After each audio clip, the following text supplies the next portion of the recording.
সম্প্রতি বাংলাদেশের সংখ্যালঘুদের উপর যে অত্যাচারের ঘটনা সংবাদ মাধ্যমে উঠে আসছে, সেই নিয়ে আমাদের দেশেও ভারতেও বিভিন্ন জায়গায় প্রতিবাদ বিক্ষোভ চলছে, প্রশ্ন উঠছে। বাংলাদেশের অন্তর্বর্তী সরকার আহ ডক্টর মোহাম্মদ ইউনূসের বিরুদ্ধে প্রশ্ন উঠছে, তার সরকারের বিরুদ্ধে প্রশ্ন উঠছে।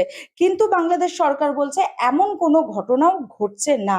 এই বিষয় নিয়ে ভারতের সর্বভারতীয় ইমাম অ্যাসোসিয়েশনের সভাপতি মোহাম্মদ বাকিবুল্লাহ মোল্লা সাহেব, উনি মোহাম্মদ ইউনূসকে একটি চিঠি পাঠান ডিসেম্বরের 4 তারিখে। সেই বিষয়ে আমরা আজকে সরাসরি কথা বলে নেব মোহাম্মদ বাকিবুল্লাহ মোল্লা সাহেবের সাথে, এবং তার থেকেই শুনবো তিনি সেই চিঠিতে কি লিখেছিলেন। সর্বপ্রথমে আপনাদের চ্যানেলের যারা দর্শক রয়েছে প্রত্যেককে আন্তরিক অভিনন্দন জানাচ্ছি। অল ইন্ডিয়া ইমাম অ্যাসোসিয়েশনের পক্ষ থেকে আমরা গত 4 ডিসেম্বর 2024 আমরা বাংলাদেশ সরকারের অন্তর্বর্তীকালীন সরকারের প্রধান উপদেষ্টা ডক্টর মোহাম্মদ ইউনূস সাহেবকে চিঠি দিয়েছি। আমাদের মূলত বিষয় রয়েছে যে সারা পৃথিবীর যত রাষ্ট্র আছে, রাষ্ট্রর দায়িত্ব হচ্ছে সেখানে যারা সংখ্যালঘু তাদের যাবতীয় নিরাপত্তা দেওয়া। যেমন আমরা ভারতবর্ষে বসবাস করি, ভারতবর্ষে যারা সংখ্যালঘু রয়েছে সেই সংখ্যালঘুর নিরাপত্তা দেওয়ার দায়িত্ব হচ্ছে ভারত সরকারের। ঠিক তেমনি বাংলাদেশে যারা সংখ্যালঘু রয়েছে তাদের নিরাপত্তা দেওয়ার দায়িত্বটা বাংলাদেশ সরকারের উপরে বর্তায়। তো আমরা সেই চিঠিতে উল্লেখ করেছি ইসলাম একটি শান্তির ধর্ম, যে ইসলাম আমাদের শান্তি, সম্প্রীতি, সৌহার্দ্য এগুলোকে আমরা শিক্ষা দেয়। ইসলাম আমাদেরকে শিক্ষা দেয় যে সংখ্যাগরিষ্ঠ মুসলিম এলাকায় সংখ্যালঘু যারা রয়েছে তাদের উপরে কোনো আক্রমণ করা যায় না, এবং যারা আক্রমণ করবে তাদের বিরুদ্ধে আমাদের প্রফেট রুখে দাঁড়াবেন, এবং কিয়ামতের দিন আমরা যেটা শেষ দিন বলি, সেই শেষ দিনে আমাদের মহানবী বলেছেন যে আমি তাদের বিরুদ্ধে মামলা করব স্রষ্টার কাছে। আমার বক্তব্য যে বাংলাদেশে সংখ্যালঘুদের উপরে যে আক্রমণ হয়েছে, মিডিয়া যেটা দেখাচ্ছে, এই আক্রমণ যাতে বন্ধ হয় এবং ওখানে যাতে শান্তি প্রতিষ্ঠিত হয়, সেই জন্য আমরা আন্তরিকভাবে আবেদন করেছি ডক্টর মোহাম্মদ ইউনূসকে।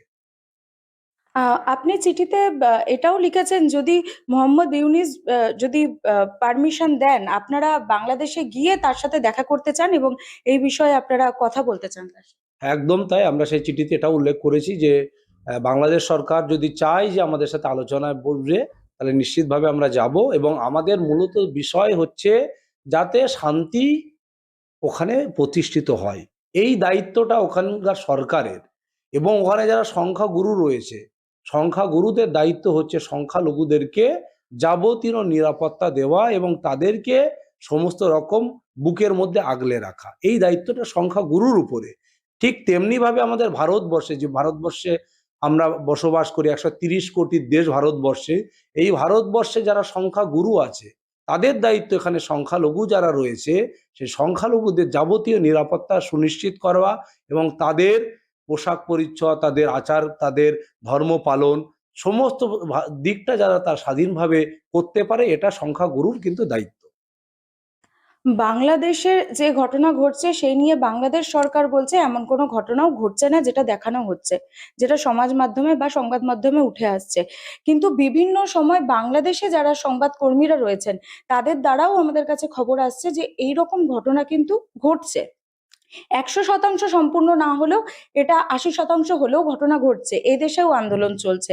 কিন্তু আমাদের দেশের কিছু রাজনৈতিক ব্যক্তিত্ব তারা বলছেন এমন কোনো ঘটনা ঘটছে না। তারা বাংলাদেশের কথাটাকেই বলছেন, বাংলাদেশ সরকারের কথাটাকে কি বলছেন?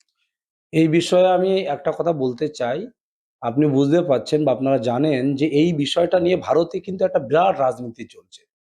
ভারতে যে বিজেপি সরকার, আমরা চেয়েছিলাম, এক্সপেক্ট করেছিলাম যে শীতকালীন অধিবেশনে আমাদের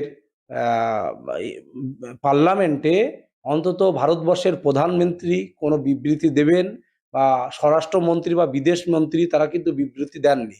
আমরা এটা এক্সপেক্ট করেছিলাম। সেইখানে আমরা দেখেছি যে বাংলার মুখ্যমন্ত্রী তিনি কিন্তু বিবৃতি দিয়েছে, এবং সংখ্যালঘুরা যাতে ওখানে সুনিশ্চিতভাবে বসবাস করতে পারে, তারা যাতে ভালো থাকে, এই ব্যাপারে রাজ্যের মুখ্যমন্ত্রী একটা বিবৃতি দিয়েছে। আর মিডিয়াও কিন্তু অনেকটা আমরা দেখেছি, বাংলাদেশ নিয়ে মিডিয়া যেটা করছে ভালো মিডিয়া দেখাচ্ছে, কিন্তু ভারতে যখন সংখ্যালঘুরা আক্রমণিত হচ্ছে, তারা যখন আক্রমণ তাদের উপরে হয় কিন্তু এই মিডিয়া কিন্তু নীরব থাকে। এটা আমাদের একটা বড় দুঃখে আছে।